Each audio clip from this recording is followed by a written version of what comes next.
Salam, hər vaxtınız xeyir olsun. Bu videoda mən sizə 504 kitabından sözlərin və mətnin tərcüməsini verəcəm 5-ci unitin. Əvvəlcə başlayırıq. Evade boyun qaçırmaq deməkdir. Burada sağ tərəfdə sinonimlərini görürsünüz. Majority əksəriyyət, çoxluq, rural kəndə aid olan, bölgəsəl, debate, müzakirə, diskussiya, debat, explore, tədqiq etmək, araşdırmaq, campus, universitet ərazisi, topik, mövzu, tradition, adət-ənənə, reform, islahat aparmaq, yeniləmək və s. Assemble, yığmaq, toplamaq, probe etmək, araşdırmaq, yoxlamaq nə isə də bu mənada istifadə olunacaq. Burden isə yük, yükləmək deməkdir. Və keçirik dərsliyin içərisindən biz bunu öyrənməyə. Əvvəlcə başlayacağıq sözlərin və definitionların tərcüməsindən. Birinci, tradition dedik ki, adət-ənənə deməkdir. Yəni, nə deməkdir? Bir nəsildən digərinə ötürülən fikirlər, adətlər, inanclar mənasındadır. Nümunələrə baxsaq əgər, ata deyir oğlunu, yəni evlilik ənənəsinin vacib olduğuna inandırdı. Sonra, all religions have different beliefs and traditions. Bütün dinlərin müxtəlif inancları və ənənələri var. As time goes on, zaman keçdikcə mənasız ənənələr, mənası olmayan, mənasız ənənələr, adətlər aradan qaldırılacaq. Eliminate bilirsiniz ki, aradan qaldırmaq deməkdir. Rural isə in the country, şəhərdən uzaq kənd əraziləri, kəndə bağlı olan mənasındadır. Məsələn, kənd təsərrüfatı satış məntəqələrində, yəni uzaq fermalarda daha ucuzdur pomidorlar və yaxud da kənd ərazilərində sıx əhali sıx məskunlaşmır. Kənd həyatı şəhər həyatından daha sakitdir, daha huzurludur. Sonra gəldi, burada var burden sözü, yük mənasında istifadə olunur.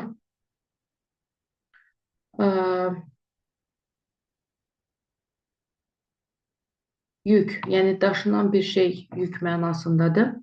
The burden of the country's safety, yəni ölkənin təhlükəsizliyi ilə bağlı olan yük prezidentin üzərindədir, deyir. Irma found the enormous box too much of a burden. Irma böyük qutunu çox ağır bir yük hesab elədi.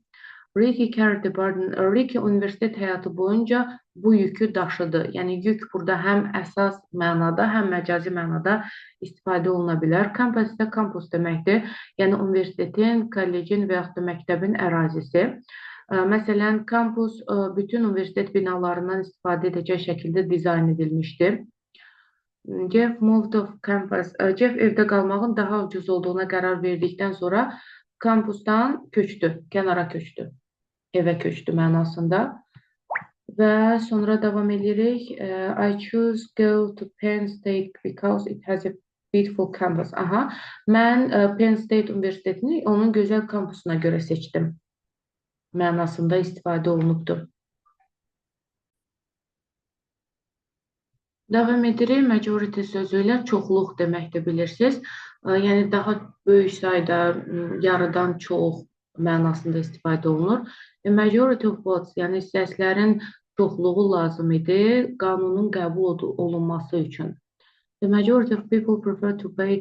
İnsanların əksəriyyəti ət üçün topdan satış qiymətlərini ödəməyi üstün tutur. In some countries, bəzi ölkələrdə hökumət xalqın əksəriyyətini təmsil etmir. Doesn't speak for the majority of the people. Yəni, xalqın əksəriyyətini təmsil eləmir, onların adından danışmır, çoxluğun adından danışmır mənasında istifadə olunubdur. Daha sonra gəldik, assemble, yığılmaq deməkdir, toplaşmaq, bir yerə toplaşmaq, bir araya gəlmək mənasında. Burada realtors, etirazçılar Ağ Evin qarşısında yığışdılar. Sonra, assemble a model of spacecraft. Mən kosmik gəminin modelini yığacam. Burada yığmaq mənasında istifadə olunubdur. Bir yerə toplamaq, yığmaq. All the people who had assembled for the picnic. Piknik üçün yığışan bütün insanlar When the rain began. Yağış yağmaq başlayanda nə etdilər? Yoxa çıxdılar. Yoxa çıxıblar. Sonra gəldi explore, araşdırmaq, diqqətlə öyrənmək, yoxlamaq mənasında görürsünüz burada istifadə olunubdur. Məsələn, hüquqşünas Spence'dən danışır ki, cinayətin səbəbini araşdırdı. Yəni burada araşdırmaqdır. The weather bureau explored the effects of the rain weather. Yağışlı havanın təsirlərini araşdırdı hava bürosu. Sonra Sarah bilmək istəyirdi ki, bu problemi həll etmək üçün bütün üsullar araşdırılıbmı, yoxsa yoxmu? Yəni, həll etmək üçün bütün üsulların araşdırılmadığını bilmək istəyirdi. Topik isə mövzudur, bilirsiniz. Mövzu insanlar tərəfindən düşünülən, danışılan və yaxud da yazılan hansısa bir məsələdir. Predicting the weather is our favorite topic of conversation. Havanı proqnozlaşdırmaq, hava proqnozlaşdırılması bizim ən sevimli söhbət mövzumuzdur. Sonra Valerie yalnız yaxşı bildiyi mövzulardan danışır. The speaker's main topic. Speakerin, yəni məruzəçinin əsas mövzusu dünyadakı aclığın necə aradan qaldırılacağı idi. Daha sonra debate, müzakirə, debat mənasındadır, bilirsiniz zaten. Discussion'dır, müzakirə. Söhbət nədən gedir? The debate between the two candidates. Yəni, iki namizəd arasındakı debat qızğın keçdi. Debate in the USA ABŞ senatındakı debat 5 gün davam elədi.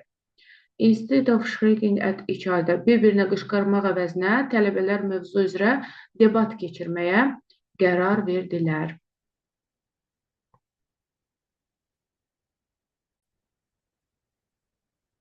Await sözü ilə davam edəcək. Bilirsiniz ki, baxın burada tərcüməsi necə verilibdir. Yəni, ağılla, hiyləgərliklə hansısa bir mövzudan yayınmaq, qaçmaq, boyun qaçırmaq nədənsə belə tərcümə olunacaq. Məsələn, burada verilir ki, Juan mövzunu dəyişməklə söhbətin mövzusundan yayınmağa çalışdı, boyun qaçırmağa çalışdı.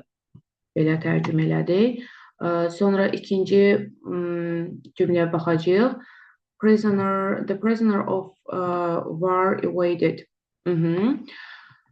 Deməli, no. In order to evade the police dragnet, polis tələsindən yayınmaq üçün Ernie saqqal çıxardı, saqqal buraxdı. Sonra hərbi əsir xəstə olduğunu göstərərək pretend özünü tülkülüyə qoymaq deməkdir, özünü başqa cür aparmaq deməkdir. Yəni, özünü xəstə olduğunu güya ki, xəstəymiş kimi göstərərək sorğu-sualdan yayındı.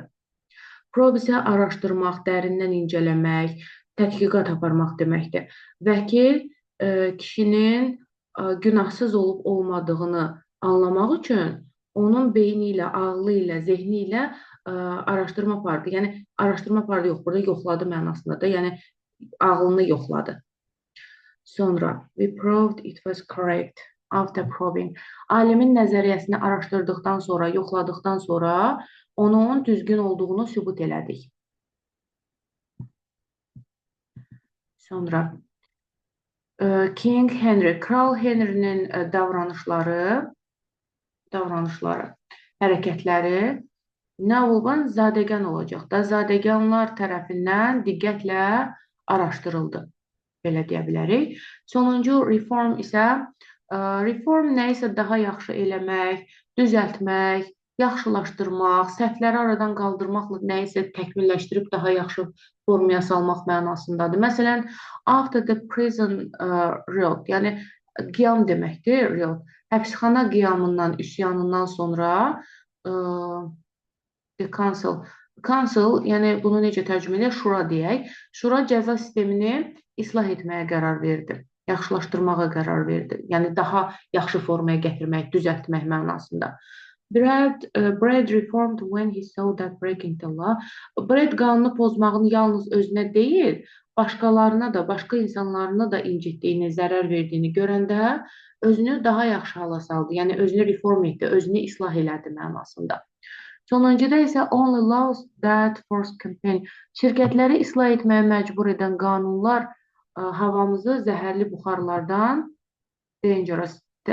təhlükəli, zəhərli buxarlardan nə edəcək? Reform eləyəcək, təmizləyəcək mənasında. Və ekranı təmizləyək, davam eləyək indi mətnin tərcüməsi ilə. Biraz daha böyüdüm, daha yaxşı görə bilərsiniz. Shape up at shaker. Shake up at shaker. Burada söhbət nədən gedir? Gəlin baxaq. Each summer at the Shaker Work Group. Hər yay, harada yerləşirdi bu? Massachusetts ştatının kənd bölgəsində yerləşən və yeniyetmələrin işləyərək öyrəndiyi xüsusi bir məktəb olan Shaker Work Groupda it has been a tradition to have the teenagers. Bu bir ənənə halını almışdı ki, yeniyetmələr öz qaydalarını özləri müəyyənləşdirirdilər və onlara özləri əməl edirdilər. Yəni, özləri qayda qoyurdular, sonra da buna əməl edirdilər. Baxmayaraq ki, kampusda bir neçə böyük insan da var idi, böyüklər də var idi, amma yeniyetmələr əksəriyyət təşkil edirdi, yəni əksəriyyəti yeniyetmələr idi. Bir yay günü, bir yayda qrup toplaşdı ki, işıqların nə zaman söndürülməsi mövzusunu araşdırsınlar, müzakirə eləsinlər. Və 10:30, yəni axşam 10:30-dan söhbət gedir, 22:30-dan söhbət gedir, təklif olundu. Niyəmi? İndi gəlin bunun niyəsinə baxaq ki, niyə bu saat təklif olunubdur? 22:30, yəni axşam 11-in yarısı. Çünki bu Shaker Work Groupda hər kəs demək olar ki, minimum bir neçə saatlarla hər səhər işləyirdi.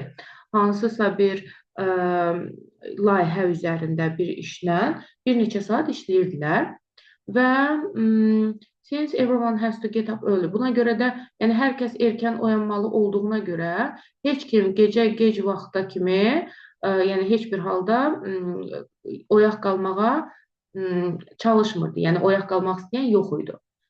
Çox az sayda yeniyetmə isə Shaker Work Groupda bu qaydalardan yayınmağa çalışır. Wait, qaçmaq, boyun qaçırmaq deməkdir, bilirsiniz. Kimsə bunu eləyəndə bütün qrup, bu William Cani deməkdir də, yəni bu qrupu, bu qaydanı pozan insandan söhbət gedir, toplaşaraq həmin günahkarın hərəkətinin səbəblərini araşdırır. Məqsəd nədir? Məqsəd rule breaker, yəni bu qaydanı pozan şəxsi islah etməkdir. Daha düzgün yola çəkmək, daha yaxşı davranmasına səbəb olmaqdır. Sonra, lakin Shaker kəndində əsas teori budur, əsas nəzəriyyə budur ki, əgər yeniyetmələr çox işləsə, çox işləyən yeniyetmələrin qaydanı pozmağa da vaxtı olmayacaq. Yəni, onların əsas məqsədi yeniyetmələri çox işlətməkdir ki, qaydanı pozmağa heç vaxtları belə olmasın.